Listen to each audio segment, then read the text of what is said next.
আসসালামু আলাইকুম বন্ধুরা, কেমন আছেন সবাই? আশা করছি সকলে অনেক ভালো আছেন। আল্লাহর রহমতে আমি অনেকটাই ভালো আছি। কিছুদিন যাবত কাজ নেই, রুমে বসে থাকতে থাকতে বোরিং হয়ে গেছি। তাই সকল ভাই ব্রাদার মিলে একটা প্ল্যান করছি, আজকে সাগর পাড়ে যাবো মাছ ধরতে। মাছ ধরতে যা যা সরঞ্জাম দরকার সবকিছু আমরা নিয়ে নিছি, বাট একটা জিনিস নেওয়া নাই, সেটা হচ্ছে মাছের আদার। তার জন্য চলে এসেছি মাছ বাজারে। আর সৌদি আরবের মাছ বাজার গুলো কেমন হয় সবকিছু আপনাদের দেখাবো, সাথেই থাকে। ভিতরে আসার পর অনেকটাই ভালো লাগতেছে, কারণ ভিতরে অনেকটা ঠান্ডা আছে, আর বাইরে যে পরিমাণ গরম, একদম বাইরে থাকতে থাকতে পাগল হয়ে গেছিলাম। এখন ভিতরে আসার পর খুবই ভালো লাগতেছে।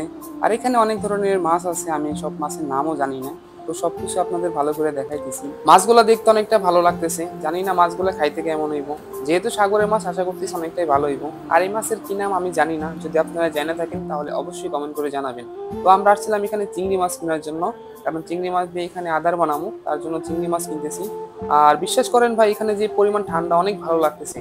বাইরের বেরোতে মনই চাইতেছে না। সৌদি আরবে এতটা গরম বলার মতো না, বাইরে বেরোনোর সাথে সাথে মুখের ভেতর জ্বালা পড়া শুরু করে দিছে, চেহারা একদম লাল হয়ে গেছে।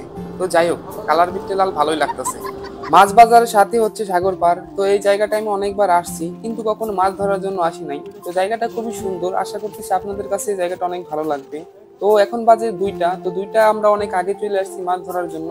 যদি একটু বিকেলে আসতাম তাহলে সবচাইতে ভালো হইতো। আমি অনেকবার না করছি যে 2টা বাজে মাছ ধরতে যাবো না, বিকেল বেলা যাবো, কিন্তু দিনের বেলা কোনদাবন্দিতে 2টা বাজে আসা। অলরেডি মাছ ধরার প্রক্রিয়া শুরু হয়ে গেছে, আর মাছ ধরতে প্রচন্ড পরিমাণ ধৈর্যের প্রয়োজন, আর সেটা এখানকার ভিতর কারোরই নাইকে। তো আজকে জানি না কপালে কি আছে। আর এইদিকে তো আমার 12টা বাজে যাবার লাগছে, যে পরিমাণ রোদ উঠছে ভাই রে ভাই, বলার মতো না। 1 ঘন্টা যাবত বসে রইছি, মাছের কোনো নাম গন্ধ নাই। তো গাইস, মাছ একটা পাইছি, অনেক বড় একটা কাঁকড়া মাছ পাওয়া গেছে।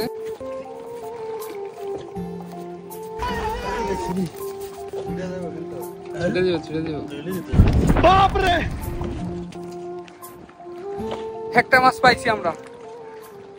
এইখানে আরেকটা মাছ পাই, এইভাবে বেশ কয়েকটা মাছ পাই, আসলে এটা কি মাছ বলতে পারতেছি না। এটা কি মাছ? তো এখানে আমরা অনেকগুলা মাছ পাই, আপনাদের একটু ভালো করে দেখাই। তো অনেক মাছ মারা হয়েছে, তো এখন আমাকে যেতে হবে বাসায়, কারণ বাসায় গিয়ে আমার আবার রান্না আছে, রান্না করতে হবে। বিদেশে এসে আর কিছু শিখছি বা না শিখছি, অন্তত রান্নাটা শিখে ফেলাইছি। তো সকলে ভালো থাকবেন, সুস্থ থাকবেন, দেখা হচ্ছে নেক্সট ভিডিওতে। ধন্যবাদ।